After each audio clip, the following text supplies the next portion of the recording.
Mon oncle, c'était un rêveur. Bien trop idéaliste pour être un homme d'affaires. Ni carriériste, ni opportuniste. Aucun Genestin n'a jamais été comme ça, d'ailleurs. Paul, c'était un pionnier. Et il était dévoré par sa passion.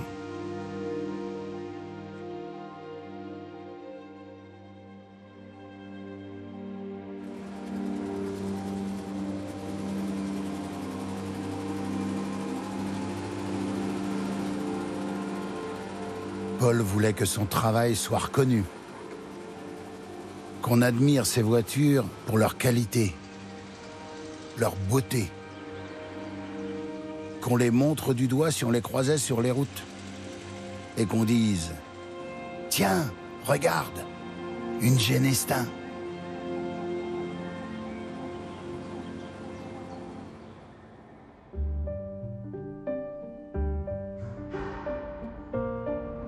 À Fourmies, des amateurs d'automobiles rêvent encore de découvrir dans les vieilles granges du Nord ce modèle inconnu qui comblera tous leurs désirs. Soutenus par toute la région, ils recherchent les traces du constructeur Paul Genestin, avec une bonne dose de réussite. Leur entreprise a déjà permis de découvrir 8 exceptionnels Genestins, dont 4 sont conservés à l'écomusée de l'Avesnois.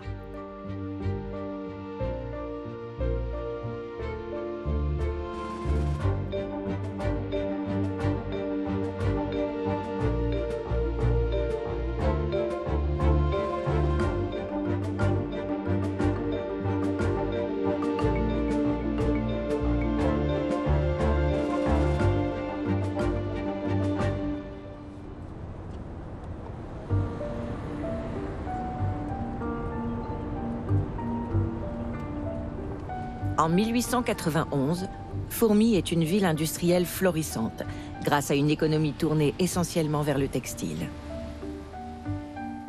Les gigantesques filatures profitent du climat humide, indispensable à la tenue de la laine.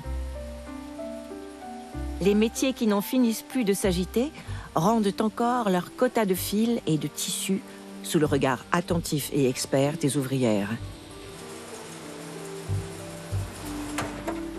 Elles ne le savent pas encore, mais les grandes industries fourmisiennes vont, dans les années qui suivent, laisser la place à de nouvelles technologies. À 10 ans, loin du bruit des usines et des machines, Paul Genestin vit au premier étage du magasin de meubles familial au Vieux Chêne, situé dans le centre-ville. Le velouté des fauteuils et les effluves de cire qui patinent les bois anciens contrastent avec l'effervescence qui dissipe les enfants Genestins. Stimulés par les innovations techniques qui émaillent ces temps modernes, ils assistent émerveillés à l'arrivée de l'automobile. On m'a raconté qu'à l'époque, quand une auto arrivait à Fourmies, on l'entendait de loin. Et tout le monde se précipitait dehors. Mon oncle Paul aussi, bien sûr. Toute la famille, les employés voulaient voir ces drôles d'engins qui filaient au moins à 10 à l'heure. C'est un événement. La presse locale s'empare de la traversée d'une automobile, d'un village, d'une ville. On voit raconter des gens qui sont chez le barbier, qui arrivent une barbe à moitié coupée, qui sortent pour voir l'automobile. Et même, chose étonnante, dans les journaux, on raconte que les spectateurs viennent respirer avec plaisir l'odeur d'huile chaude et d'essence.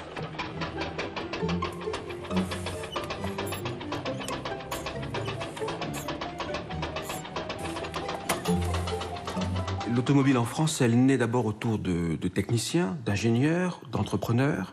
Ils sont peu nombreux et ce sont avant tout des passionnés. Ils se lancent dans l'automobile sans évidemment savoir ce que sera l'automobile. Le produit, il est peu efficace, peu performant d'abord, mais très vite, la voiture va émerger parce que des conditions permettent que cette voiture émerge. La France est un pays centralisé depuis toujours, ce qui fait qu'il y a depuis des siècles un réseau routier important qui traverse le pays. Donc, on peut circuler. C'est une situation privilégiée par rapport à l'Allemagne, par rapport à l'Italie, et c'est un avantage par rapport également aux États-Unis, qui est un pays sans route. Donc la France a gros avantage d'abord, elle a des routes. L'automobile de la Belle Époque est un véritable objet de luxe. La qualité de ses matériaux et son prix la réservent à un public richissime. Une clientèle constituée d'aristocrates, de grands bourgeois et de mondains, désireux d'acquérir un statut social et de montrer leur réussite. Cette clientèle, souvent, va avoir un personnel pour son automobile. C'est-à-dire que le jardinier va devenir le chauffeur, dans le sens chauffer une voiture, c'est-à-dire la mettre en route, la mettre en température. On voit que l'automobile a donc aussi créé sa domesticité. Donc ça montre bien le niveau social de ses clients. C'est donc la grande bourgeoisie très aisée. À Fourmies comme ailleurs, voyager en automobile peut s'avérer complexe. Trouver une pompe à essence, par exemple, relève du chemin de croix. Mais les 300 propriétaires de voitures peuvent compter sur un allié de poids, le manufacturier Michelin.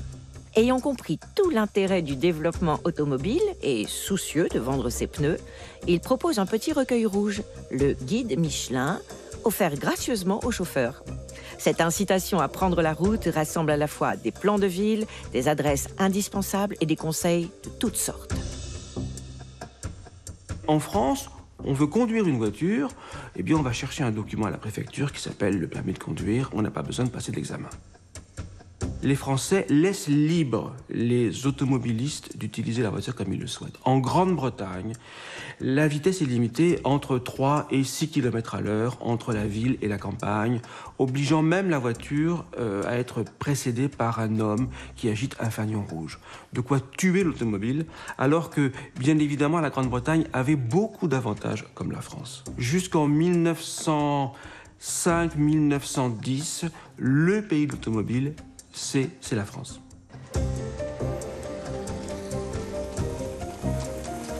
À la Première Guerre mondiale, grâce à l'émulation de cette industrie naissante, ce sont déjà 10 000 voitures qui circulent sur le réseau routier français.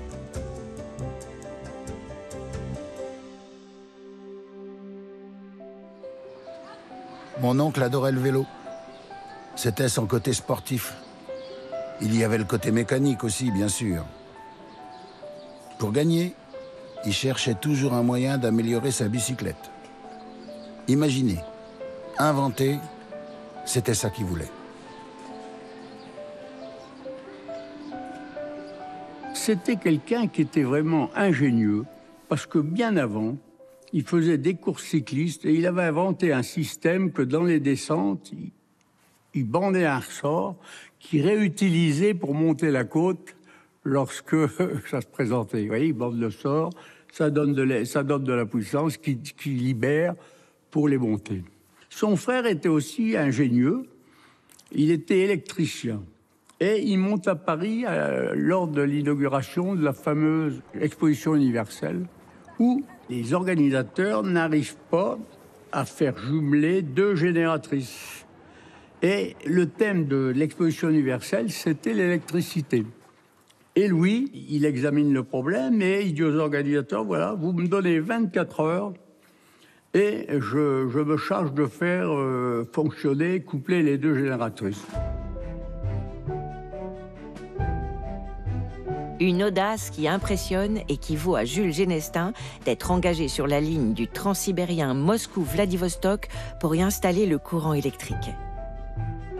Quant à Paul, jeune adolescent, il profite de ce monde en perpétuel mouvement pour laisser libre cours à son énergie créatrice. Et il se concentre sur l'automobile. Celui qui bientôt va devenir constructeur automobile invente et fait breveter un moteur 2 temps.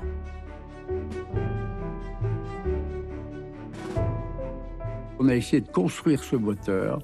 Il a dépensé, quand on fait le rapport entre le coût de l'époque, ça représentait plus de 190 000 euros. Vous voyez ? Et ça, sa famille a beaucoup reproché d'avoir dilapidé la fortune de ses parents et de sa famille, quoi. La concurrence déjà impitoyable et responsable de cette déconvenue ne décourage pas Paul Genestin. Il parie sur l'avenir automobile et refuse le confort que lui apporterait un emploi au Vieux Chêne s'il suivait les traces de son père.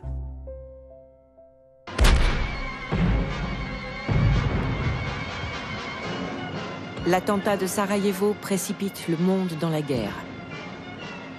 L'armée française, sûre d'elle, mise avant tout sur ses hommes et sa cavalerie. Pas sur le matériel.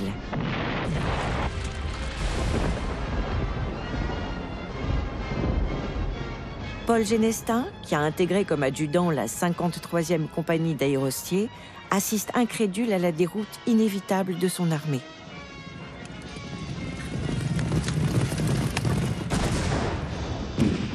Car très vite, le constat s'impose.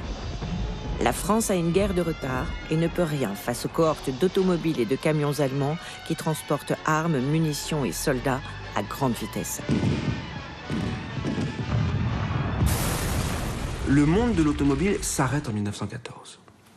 Il s'arrête parce que, avec la déclaration de guerre, d'abord, le personnel des usines est mobilisé. Pourquoi est-ce qu'on ne les garde pas dans ces usines? Parce que l'armée ne voit pas l'automobile comme un outil essentiel. Moins de 2 mois après la guerre, le gouvernement décide de rappeler les industriels et leur demande d'urgence de les aider, pas pour de l'automobile, mais pour de l'armement. Or, quelle est l'industrie qui peut très vite passer à l'armement? C'est l'automobile, parce qu'elle travaille la métallurgie, parce qu'elle a des outils, elle a une reconversion relativement simple à faire. Et donc, l'automobile et ses nombreux petits ateliers, on va leur demander immédiatement de produire des articles de guerre. Là, le monde de l'automobile devient un des éléments clés de l'armement de la guerre de 1914-1918, en comprenant bien que cette guerre de 14, qu'on imaginait comme une guerre d'hommes, est une guerre où, en fin de compte, la victoire ne peut se faire que sur un surplus de matériel.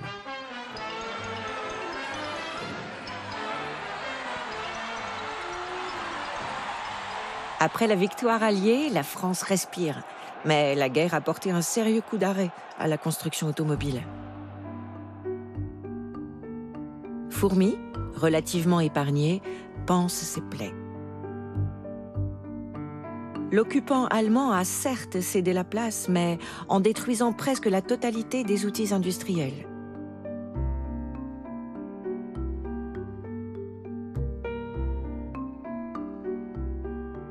Démobilisé, Paul Genestin peine à rentrer chez lui.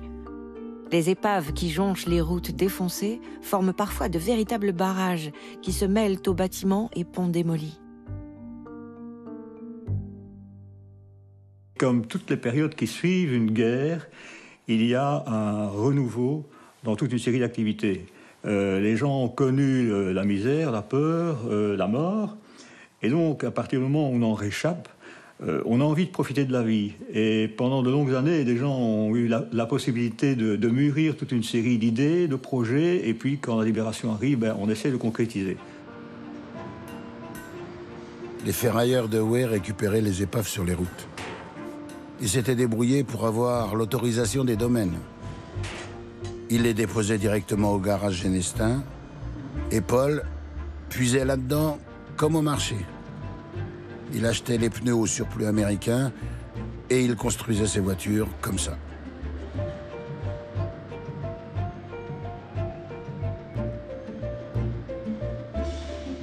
Ce recyclage, imaginé par Paul Genestin, est une véritable solution pour pallier le déficit automobile et le manque de chevaux dont souffre la France depuis la guerre. Les véhicules qui sortent du premier atelier Genestin ne tardent pas à se forger une réputation de robustesse et de fiabilité dans un environnement routier chaotique. Genestin fabrique, dans un premier temps, ses voitures à partir d'éléments conçus par d'autres, qu'il s'agisse du moteur, de la boîte, du châssis ou de la carrosserie. Cet art de l'assemblage, Paul Genestin va le conserver tout au long de sa carrière de constructeur.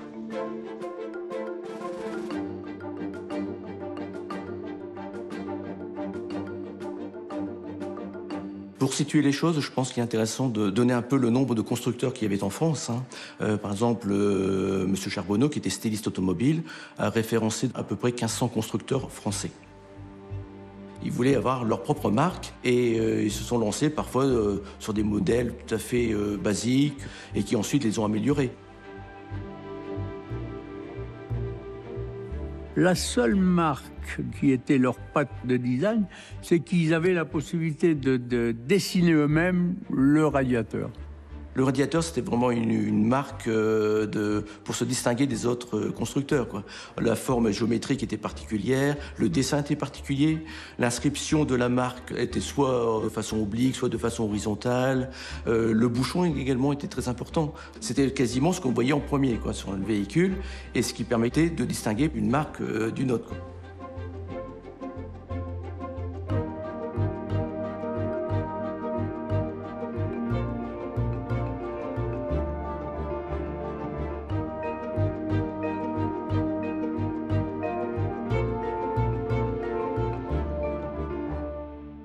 Il est temps pour l'industrie automobile de se jeter dans la bataille pour recouvrer son niveau d'avant-guerre.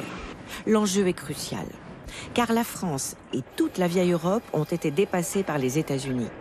Les chaînes, popularisées par Henry Ford, mettent des milliers de voitures sur les routes américaines.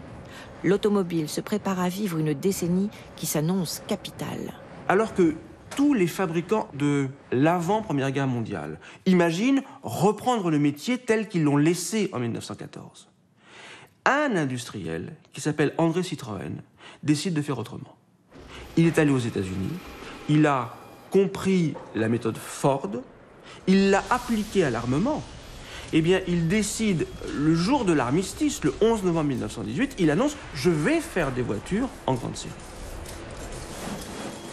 Il y a donc deux possibilités. Soit continuer à l'identique, ce que veulent faire tous les fabricants, soit, ce que Citroën annonce, faire des voitures, en gros, comme aux États-Unis, à l'américaine. La bataille des anciens contre les modernes, une fois de plus. Après des années de frustration, un vent de folie souffle sur la France des années 20. La frénésie qui touche l'architecture, la peinture, la littérature, la musique ou encore la mode s'empare de l'automobile. Alors qu'on les croyait disparus, avalés par les trusts naissants ou par la guerre, les petits constructeurs refont surface et montrent les dents. Dans chaque ville, on assemble des voitures et on ouvre des ateliers ou des garages. Artisans et commerciaux, agences de cycle, de véhicules hippomobiles, anciens forgerons, maréchaux ferrants, charrons, ouvriers métallurgiques, ajusteurs, fondeurs, mécaniciens, monteurs et autres outilleurs se reconvertissent et se jettent dans ce nouvel Eldorado. C'est le cas de Delphos, c'est le cas de Guilic et du pressoir à Maubeuge, c'est des petites marques confidentielles. Mais les principaux, c'est Genestin à Fourmies, Delphos à Cambrai et Antony à Douai. Chaque constructeur cherche comment améliorer son modèle et pousse ses meilleurs mécaniciens ou ses ingénieurs à inventer ce qui devra équiper les voitures de demain et incidemment écraser la concurrence. Ces artisans d'avant et d'après-guerre, les Bugatti, Delage, Talbot, Voisin et Paul Genestin, s'opposent à la grande industrie automobile. Le problème, c'est qu'ils sont nombreux. Or, sur un marché qui n'est pas vraiment très large. Parce que le gros du gâteau, il est ailleurs. Il est évidemment dans la voiture de série. Il est évidemment dans la voiture industrielle. Et les grands industriels disposent d'importants moyens et de pas mal d'idées. Pendant qu'à Billancourt, Louis Renault modifie l'outillage de ses ateliers pour revenir à une production civile, André Citroën mise sur la publicité et sa capacité à susciter l'intérêt du grand public. Ces voitures sillonnent la France en caravane et les concessions se multiplient. Apothéose, en 1925, la Tour Eiffel devient la Tour Citroën, un nom qui illumine la Dame de Fer pendant 10 ans.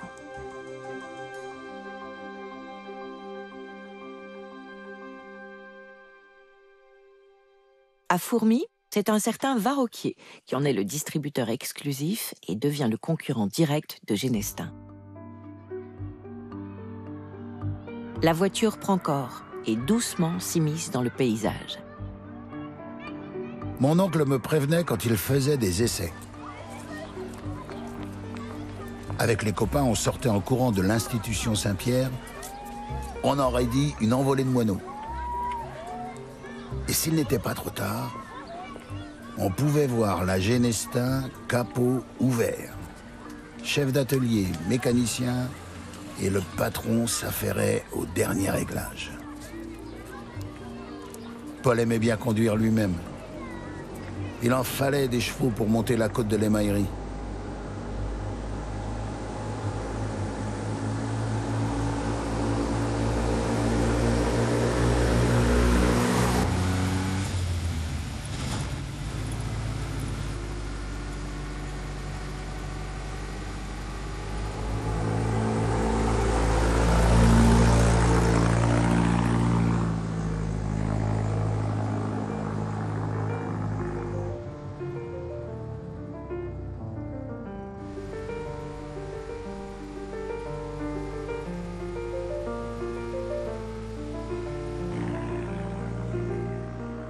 Le rêve de Paul Genestin se concrétise. Depuis la fin de la guerre, les ateliers de la Société anonyme des automobiles Genestin, à Fourmies, ont prospéré. Ils emploient maintenant une centaine de personnes qui travaillent à la production et l'assemblage des voitures à la main. Le stock d'épaves des débuts est depuis longtemps épuisé. Alors, Paul Genestin construit ses propres châssis. Il dessine lui-même un bon nombre de ses carrosseries, selon le désir du client. La plupart sont réalisés chez le carrossier Bastien, situé à 2 pas. Le catalogue Genestin s'étoffe. Les constructeurs, afin de parvenir à leur but, avaient à disposition, généralement autour du site de production, une multitude d'artisans qui travaillaient pour l'industrie automobile, quoi. Il y a toujours autour un panel, justement, de sous-traitants et qui est apporté leur savoir-faire, une réactivité. On parle souvent de circuits courts, mais là, c'était vraiment la réalité. Et qui apportait une vitalité économique très importante au territoire. Les modèles s'enchaînent et tous intègrent les inventions techniques qui font de Paul Genestin un constructeur exceptionnel. Le plus remarquable étant ce surprenant cerveau-frein capable d'arrêter une voiture roulant à 110 km/h sur 26 mètres. Il y a un système de cerveau-frein, c'est-à-dire qu'il n'y a pas de tambour à l'arrière et il y a une poulie plate sur l'arbre de transmission. Et bien lui, il freinait l'arbre de transmission par un système de sangle qui se serrait sur la poulie. Alors il a aussi tenté de fabriquer une boîte automatique. Il a déposé des brevets donc, pour une suspension. Hein, vous voyez, c'était déjà complexe quand même à l'époque. Hein. Il se distingue des autres parce qu'il a une multitude d'idées, en fait.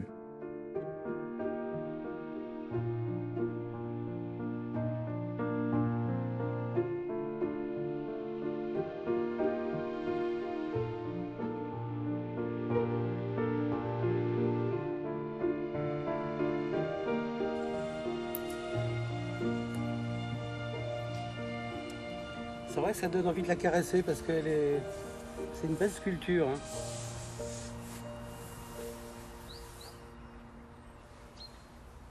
Je suis admiratif devant la beauté, d'abord la beauté de la voiture, l'esthétique est belle. En plus, elle a une patine qui va bien, donc c'est original. On voit que c'est fait par quelqu'un qui a cherché dans son coin l'arrière avec la pointe. Donc ce sont des gens qui cherchaient et c'est émouvant, quoi. Donc c'est très, très désirable comme voiture. Oui. Des aventuriers qui construisent ça. Passionnés, aventuriers. Et pour faire plaisir aux autres, ils construisaient aussi. Il fallait que leur voiture soit le reflet d'eux-mêmes. Il fallait que les voitures qui vendaient collent à la personnalité de l'acheteur. Choisissait son client. Et le client choisissait aussi son constructeur. C'est viril, hein.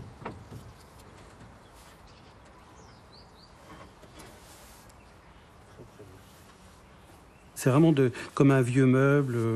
Donc je crois qu'une famille peut très bien se projeter sur une telle voiture comme un objet intime. Il y a un côté humain qui fait partie du plaisir de la voiture. La beauté et la qualité des modèles de Paul Genestin reflètent sa philosophie qui reste celle des débuts.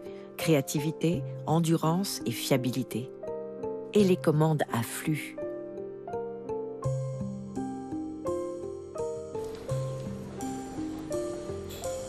Progressivement, l'automobile s'enracine dans la vie quotidienne.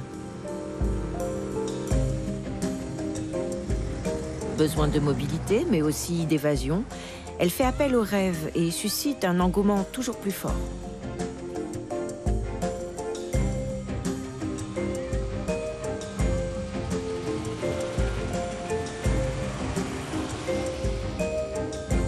La voiture devient l'objet convoité, symbole de réussite, et on se bouscule au Grand Palais pour assister au salon de l'automobile.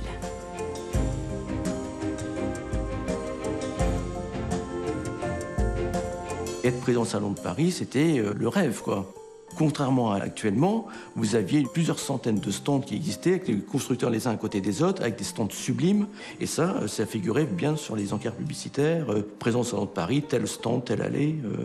C'était également une reconnaissance. Ah, le Salon de Paris. C'était un événement. Paul faisait l'article, il distribuait des catalogues magnifiques, recevait des riches clients le soir au Lutetia. Tout ça coûtait beaucoup d'argent. Mais il fallait ça. Les salons automobiles sont des passages obligés. Les petits constructeurs, noyés dans la masse, essaient de gagner un entrefilet dans les journaux spécialisés et de récupérer les miettes laissées par les industriels. À ce jeu, Paul Genestin est particulièrement habile et ses voitures sont remarquées pour leur qualité. Pour lui, c'est une victoire. Les compétitions étant un moyen extrêmement intéressant pour faire connaître les produits, pour les valoriser et pour donc les faire vendre, des compétitions ont donc été organisées. Alors certaines de ces manifestations étaient extrêmement locales, voire folkloriques. C'était parfois simplement des rallyes touristiques, mais d'autres se sont lancés dans l'organisation de compétitions motorisées, c'est-à-dire des courses de côte, des kilomètres lancés, voire parfois des courses en circuit. Poussés par les industriels et avec les moyens conséquents des automobiles clubs, les grandes courses de prestige ont repris dans toute l'Europe. Au Mans, à Montlhéry, on va au bout des mécaniques. Les voitures roulent jour et nuit dans des épreuves atteignant 24 heures qui, très vite, prennent une dimension internationale. Si ces compétitions permettent de faire progresser techniquement la construction automobile, elles servent aussi de locomotive au circuit, certes modeste, mais de plus en plus populaire.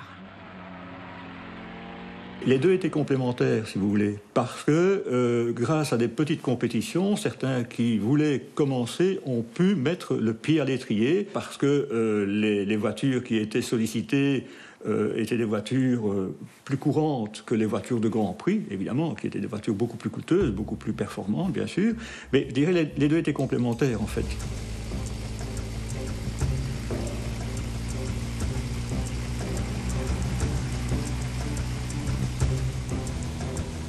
Paul Genestin, insatiable et convaincu de la performance de ses voitures, n'hésite pas une seconde à piloter lui-même sa G7 au circuit des routes pavées du Nord.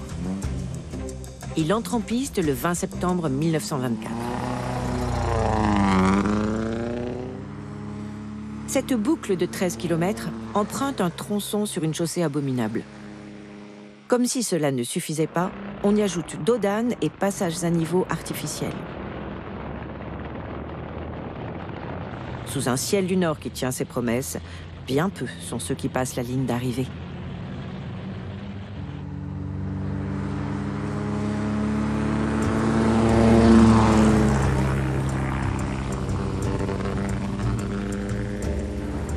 C'est à Chimay, dans la Belgique toute proche, que la marque Genestin va acquérir ses lettres de noblesse.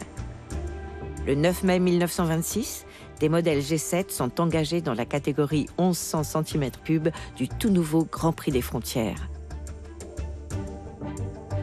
Les résultats sont éloquents. Les Genestins s'adjugent les 3 premières places. Au volant de la voiture gagnante, un certain Paul Genestin.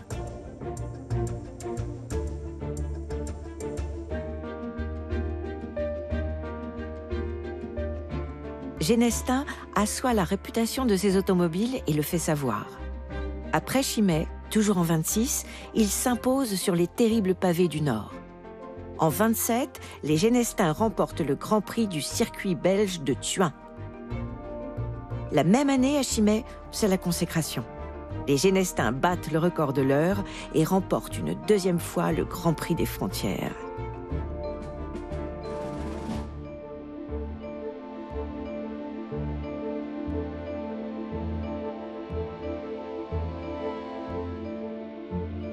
Une redoutable efficacité qui n'est pas due au hasard. Les GS8 Genestin sont d'une autre catégorie. 1500 cm3, châssis sport surbaissé, moteur avec compresseur. Paul ne laisse rien au hasard.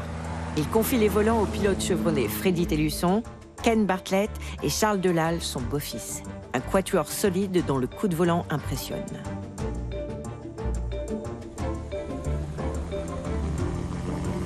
Grâce à l'ingéniosité technique de Paul Genestin, les voitures rivalisent avec les marques réputées, malgré les circuits de l'époque dont les longues lignes droites favorisent la vitesse de pointe.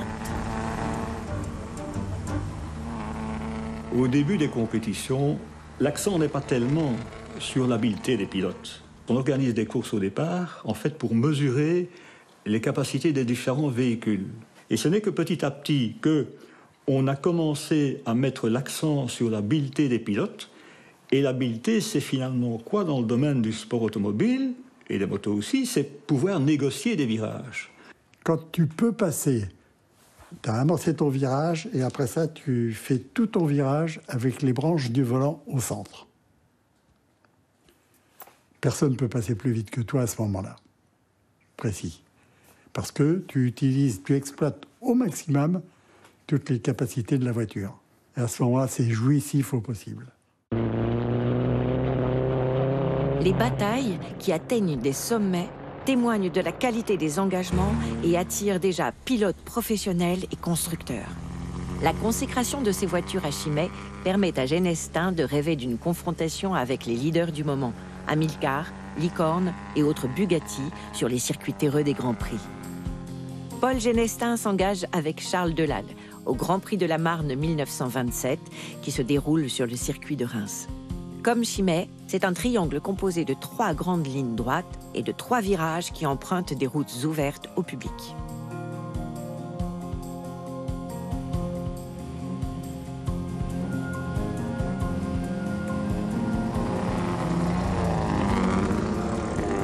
Les Genestins sont pour la première fois inscrits en catégorie sport et partagent un stand avec Bignon et Bugatti.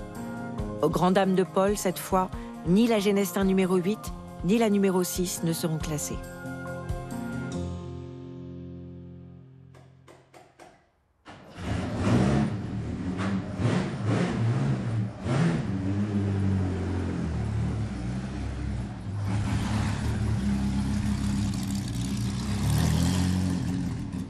Paul Genestin a trouvé un adversaire de taille.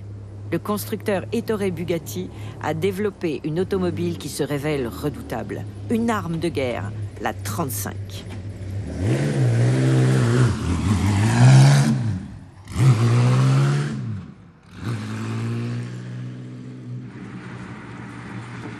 Cette voiture révolutionnaire, puissante et parfaitement équilibrée, va survoler les compétitions pendant plusieurs années. Pour la concurrence, il s'agit maintenant d'être le meilleur des autres.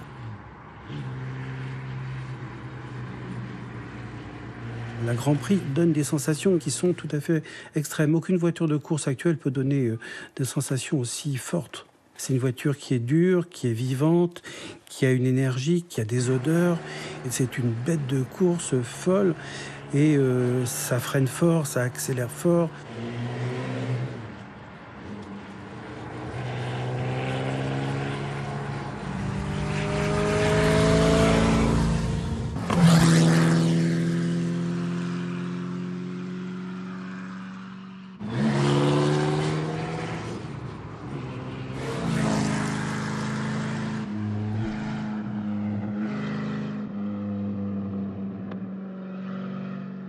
Moi, la Bugatti, ça fait penser un peu quand vous êtes sur un bateau, grosse mer, avec de la toile, quoi. Ça remue, vous en prenez plein figure, c'est ça la Bugatti.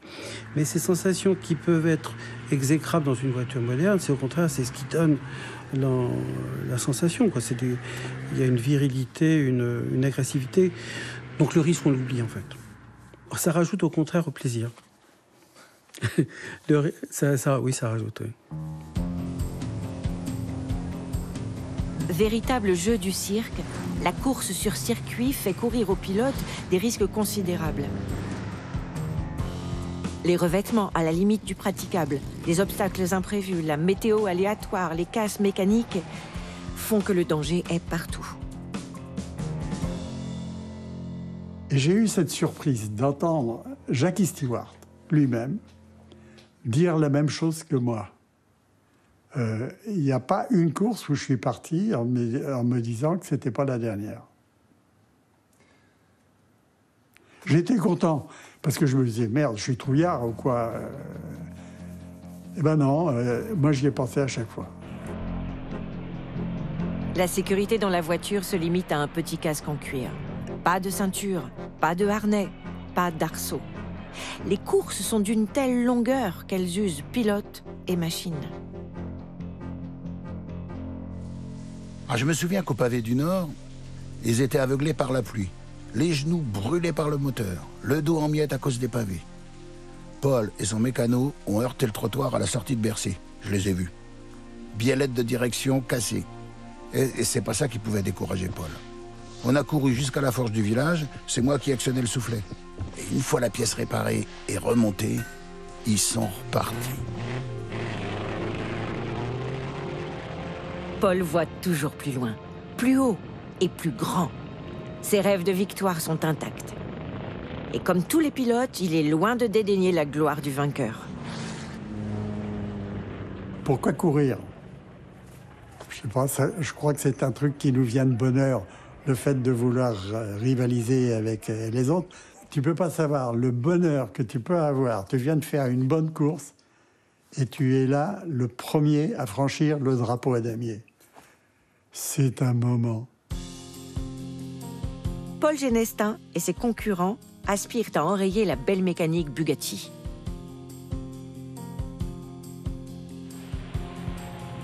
Genestin envisage sérieusement de s'engager au Mans.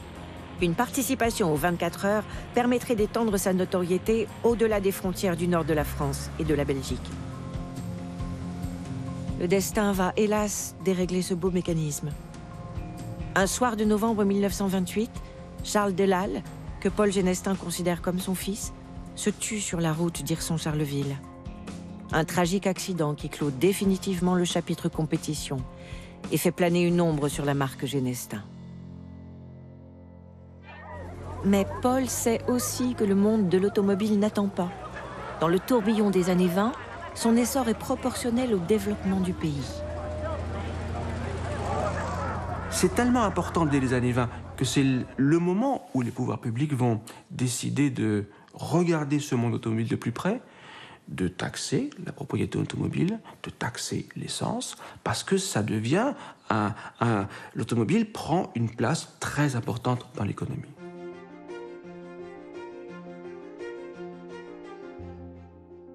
Paul Genestin a tiré un trait sur la compétition automobile, mais il ne baisse pas les bras. Il se lance immédiatement dans la conquête de nouveaux marchés et déménage ses ateliers en région parisienne, à Saint-Ouen. Il ouvre une nouvelle maison de vente à 2 pas du Grand Louvre et propose un catalogue de véhicules haut de gamme destinés à une clientèle de luxe.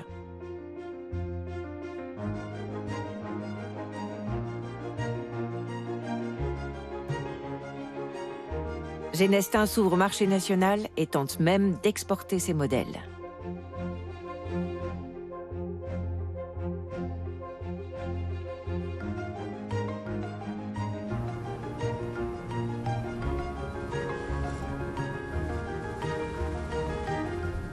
Les Genestins étaient en vitrine à Paris. Pour Paul, c'était le rêve de toute une vie. La consécration. Avec un catalogue pareil, ça allait marcher, c'est sûr.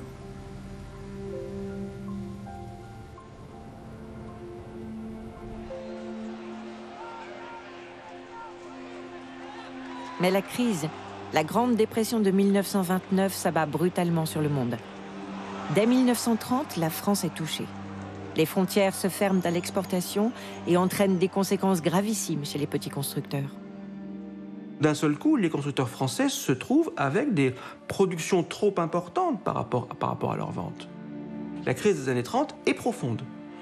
Elle va durer en plus extrêmement longtemps. En quelques années, les constructeurs français ne sont plus qu'une trentaine. Les grands couturiers de l'automobile qui ont fait la renommée du luxe français et se sont exportés dans le monde entier s'effondrent.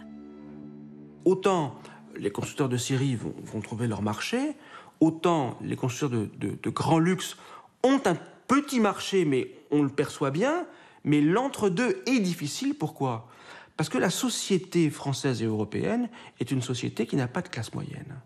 Donc il n'y a pas vraiment de clientèle à ce niveau-là. Donc ces constructeurs vont osciller entre est-ce qu'ils vont dans la grande série, est-ce qu'ils au contraire se réfugient dans le luxe. Peut-être eût-il fallu qu'ils s'entendent, qu'ils partagent des pièces mécaniques afin de répartir les coûts. Or la bataille, la concurrence est telle entre ces marques que personne ne s'entend avec personne. Autrement dit, ils sont seuls.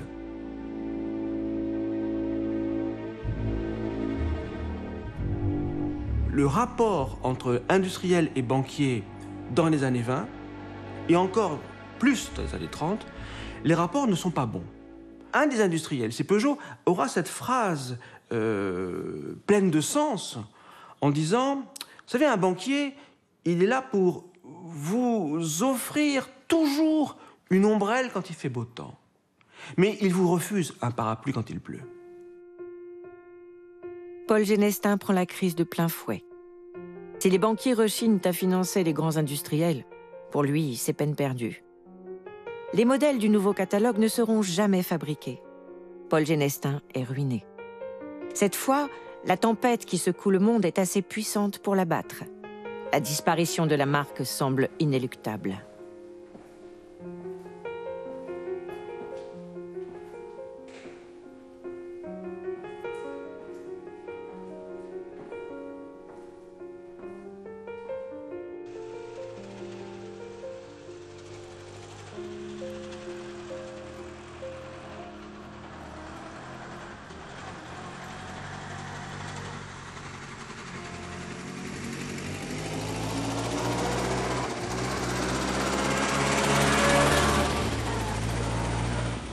Grâce à leur obstination, les passionnés de la marque ont retrouvé la Torpedo qui emmenait Christian, le fils de Charles Delal, sur les routes de France. Cette voiture fut conservée jusque dans les années 60 par Marcel Proisy, contremaître de Paul Genestin et beau-père de Christian Delal. Je n'ai connu que cette voiture tout le temps de mon enfance.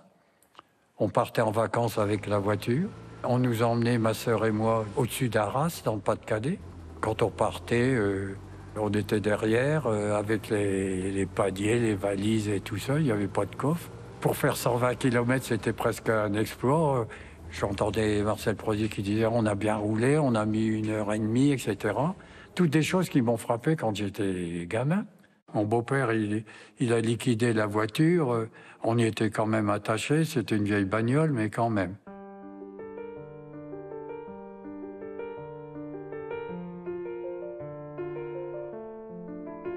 Restaurée en 1987 par le collectionneur britannique Vic Holiday, la Torpedo a retrouvé toute sa splendeur.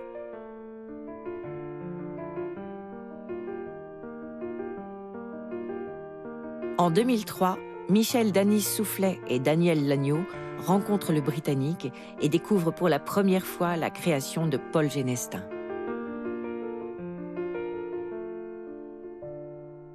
Fin 2014, Vic Holiday nous dit, ben voilà, si la Genestin vous intéresse, vous êtes prioritaire.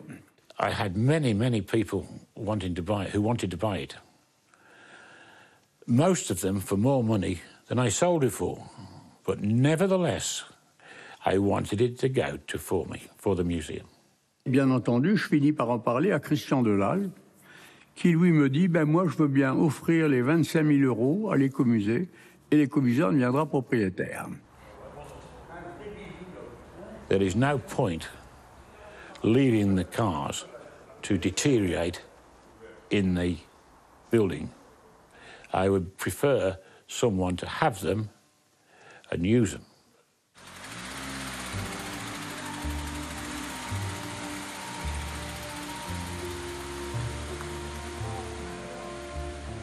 « 90 ans après être sortie des ateliers Genestin, la Torpedo retourne à Fourmies rejoindre la collection de l'écomusée.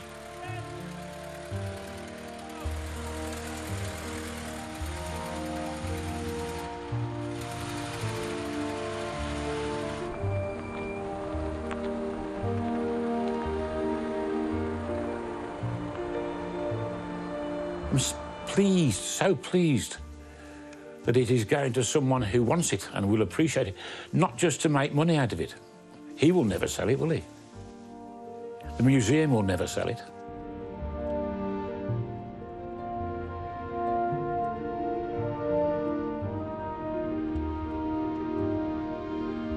De la récupérer, c'était déjà pour moi quelque chose.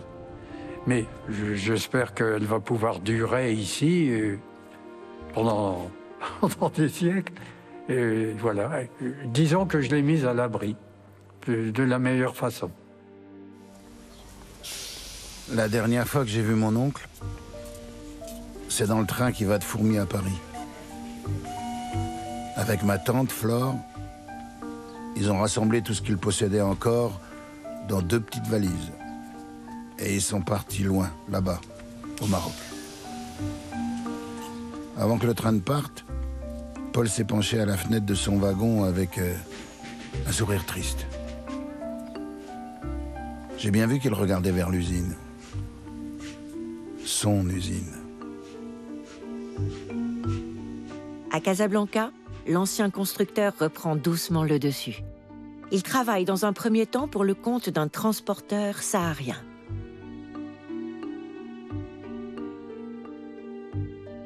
Toujours animé par l'automobile, il monte même un petit atelier. Il récupère une de ses vieilles idées de moteur à 6 temps et compte bien gravir à nouveau la pente au bas de laquelle il a roulé. Sa volonté est intacte.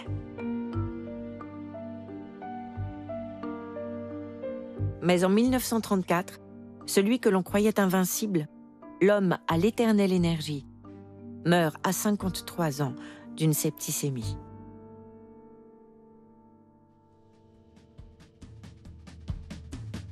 Une guerre mondiale plus tard, noyée par la production de masse qui a suivi, des centaines de marques et leurs milliers de voitures ont définitivement disparu. L'automobile a continué son chemin et les 30 Glorieuses en ont fait l'objet indispensable du XXe siècle.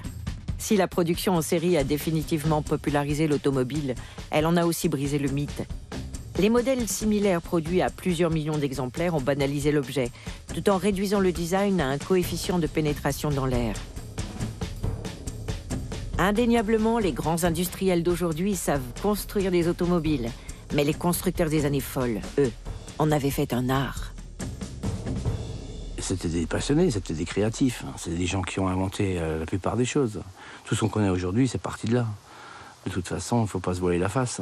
Aujourd'hui, il y a eu des évolutions. On est toujours en pleine évolution sur les voitures modernes, mais tout vient de là. C'est ça, l'histoire. C'est ça.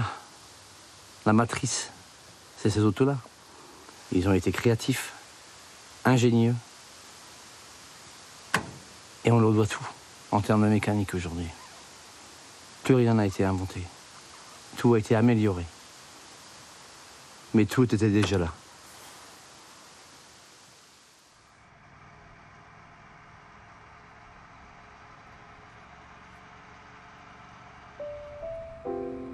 Le feulement des cylindres en ligne, les lacs tendus des carrosseries, les cuirs parfumés, les bois précieux, les caresses du vent dans une décapotable. Ce rêve automobile, découvert avec les constructeurs des années 20, n'a peut-être pas complètement disparu. Qui sait si l'automobile en a fini avec Paul Genestin? Qui sait si, quelque part, dans l'ombre bleutée d'un bureau d'études, ne se dessinent pas les héritières des folles années de l'automobile?